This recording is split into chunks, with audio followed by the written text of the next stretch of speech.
all that processing expertise that folks talk about only the Chinese know how to do. We invented it all here. Lithium-ion battery was invented in Exxon Labs in Texas. That was made in mass when we were developing the hydrogen bomb back in the 60s in the US. So we just gave it away. We can get it all back. We can become a powerhouse in this and be virtually self-sufficient like we can be in oil and gas when we want to be.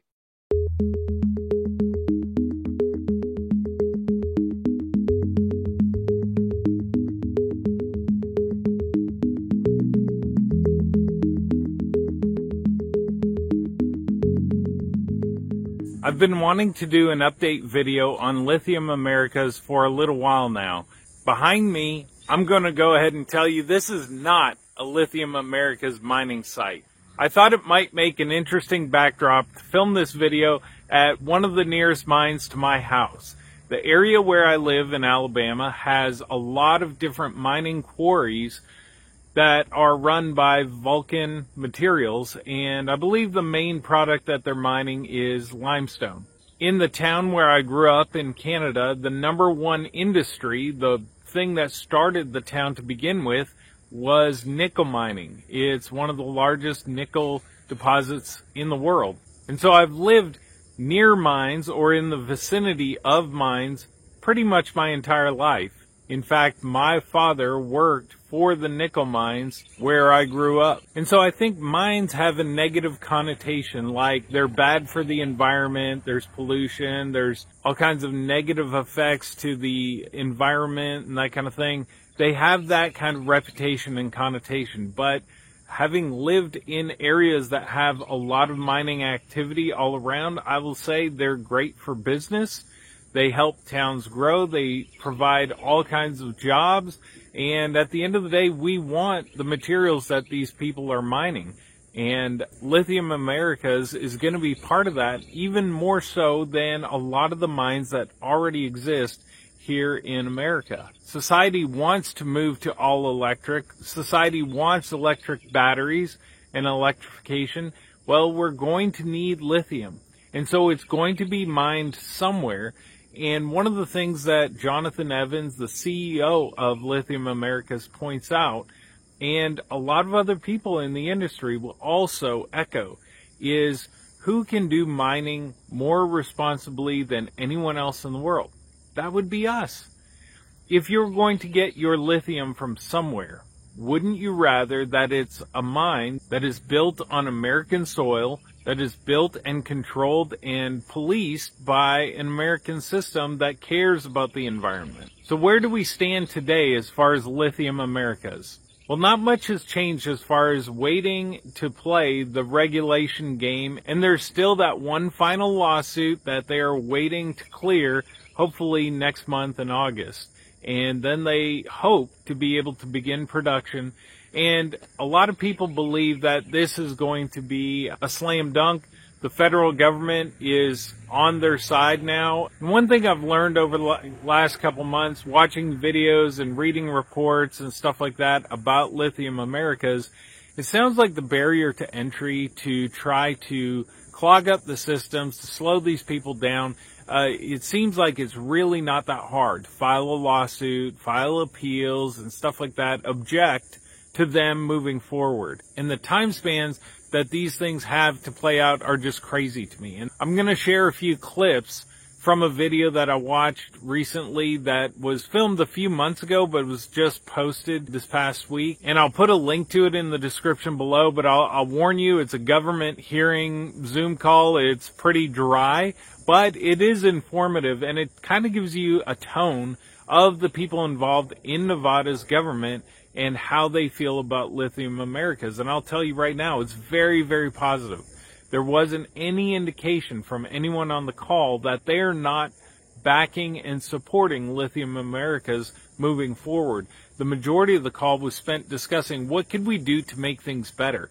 What could we do to help the companies that are going to build the building blocks that America needs, like lithium mines? There were two things that I took away from this call that I found enlightening and really encouraging, and I want to share those clips with you and kind of talk about them for just a minute. So the first one, we all know about the demand that we have for lithium right now, and we expect it to go up. But listen to what Jonathan Evans, the CEO of Lithium Americas, says right here. The industry that we're in lithium, I'm sold out the day I start, and I'm sold out for the next decade. To hear him say it just like that is pretty eye-opening, I feel like. He knows if he can just get to producing lithium, he's going to be able to sell every single bit of lithium that he can produce for a decade into the future. No problem, no questions asked. There's going to be lots of buyers waiting. And I guess I knew that, but just hearing him say it like that kind of hit me in the gut. Like, yeah, this is going to be so strong. The only risk, really, is that it gets bogged down in more regulation or lawsuits before they even get going. And then, of course, they do have to execute. They have to build their site. They have to actually start mining and to be successful at that. And hopefully they can do it very quickly and ramp up on the time schedule that they're talking about. This second clip, I thought, was even more interesting. We have serious interest from American-based OEMs. So Ford, General Motors, their suppliers as well. They want to have a China-free supply chain. Even the Korean and Japanese battery manufacturers, I've been told directly, they are putting operations here in the United States. They want to have a source of lithium, actually graphite as well, and other critical minerals, so that these supply chains here are very much like they are for internal combustion engine vehicles that we have today. The whole ecosystem is built around these companies and bringing high-paying jobs to the states that they're in. So I guess I knew before this call that people would want to form a partnership with Lithium Americas. They would want to have a contract with them, that these electric vehicle companies would need suppliers, and that, of course, they would want to form relationships. But the way that he said it in that clip brought a new angle to it that I hadn't realized before. Not only do these companies want to lock in a lithium supplier that they can count on, that's going to produce a lot of lithium at a good price and all that kind of thing, but they're going to want to say that they got it in America. They're going to want to say that they source American lithium, that they source American materials. And that could mean that there could be a substantial premium on getting a contract with Lithium Americas over a lot of other lithium companies. I don't know for sure. We can't tell until it actually happens. But with Ford and GM and Tesla and everyone wanting to be able to say that they're getting their supplies, that they're getting their materials from America, I'm looking forward to watching this play out. One other thing that I've learned about, if you haven't learned about it, in California they have a site where they expect that they could probably produce a lot of lithium. And so that's been interesting to learn about and read about, and that's not going to be a Lithium Americas Corp project and could be viewed as a competitor. And really, honestly, I think the demand for lithium is going to be so high over the next decade or so that really competition doesn't really mean what it normally does, because you're always going to be able to find a buyer. But in the stock investing world, whenever someone gets an edge, their competition usually suffers a little bit as far as stock price. And one of the developments that just came to pass was that California suddenly decided to create a new tax just for lithium production. And so all of a sudden, the people that are looking at producing lithium in California are kind of pumping the brakes and kind of thinking twice about it. It's not that they're saying they won't do it, but they're saying that may change their timeline. And all of a sudden, the profit margins don't seem as exciting. And, well, let's be honest, certainly doesn't hurt Lithium Americas if California is going to suddenly hurt the profit margins of anyone producing lithium in their state. If you didn't know, Nevada does have a tax on lithium production. I think it's on all mined materials in the state of Nevada, that the cap on the tax is 5%. And that's been like that for years. And there was, back in 2020, a little bit of talk and a little bit of action as far as looking at changing that, but that has gone nowhere and kind of died down. And I think Nevada seems to be a state that just wants to be part of this electrification and future business, and seems content to let things go with a 5% tax instead of trying to come up with a system like California, where the tax is actually increased the more production that you do. Not increase as a percentage, but the actual tax per metric ton goes up the more tons that you produce. So that's really de-incentivizing the folks that want to go produce in California. So what am I doing? I'm buying a little bit more here and there along the way, trying to build my position a little bit bigger as I see this play out. And of course, I'm looking forward to finding out in August if all things are a go. Now remember, even if things go our way in August, it doesn't mean that they immediately get to start producing lithium. That means they get to start building the facility and the infrastructure, and they know that all things are a go at that point. In the words of Jonathan Evans, it's going to take about 2 years for them to actually get to where they're selling lithium from Thacker Pass. So it's a marathon, not a sprint, but we're looking forward to decades of very strong production from Thacker Pass and benefiting from this site. Until next time, have a great day.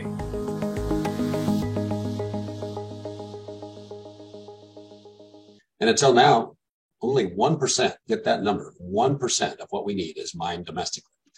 As we continue to increase our utilization of clean energy technologies, this demand will only continue to grow. So the opening of Thacker Pass will help decrease our reliance on other countries and ensure that we have a secure domestic supply of lithium moving forward. Permitting the new mines, well, let me just say it can be a bureaucratic nightmare. Despite the Biden administration's supposed priority of strengthening the critical mineral supplies, they continue to cancel, to stall, and to pull the permits for new mining projects that would help us accomplish this goal.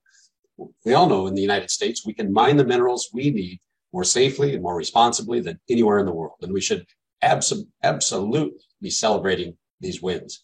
I want to make a couple of points that I think are relevant whenever we talk about permitting. And that is, first and foremost, the culture that somehow minerals extraction is an evil thing that doesn't care about the environment. Nobody goes into business and nobody succeeds in this business by saying, I want dirty water, I want dirty air, and I want contaminated soil. Some of the recent initiatives by the administration saying, hey, we want to speed up mineral production and rare earths just within the last few days, Mr. Chairman, are interesting because they talk about operations, safety, all this good stuff. But the word missing from that piece of policy from the information is permitting. It's just amazing to see that there is still this underlying culture of if it's got to be mined in the U.S., it's a bad thing. And therefore, we choose to rely upon foreign sources when, quite frankly, those foreign sources can't match the record in terms of what our domestic sources do in terms of environmental responsibility, in terms of responsible employment practices. Their employees make great money. They have great benefits.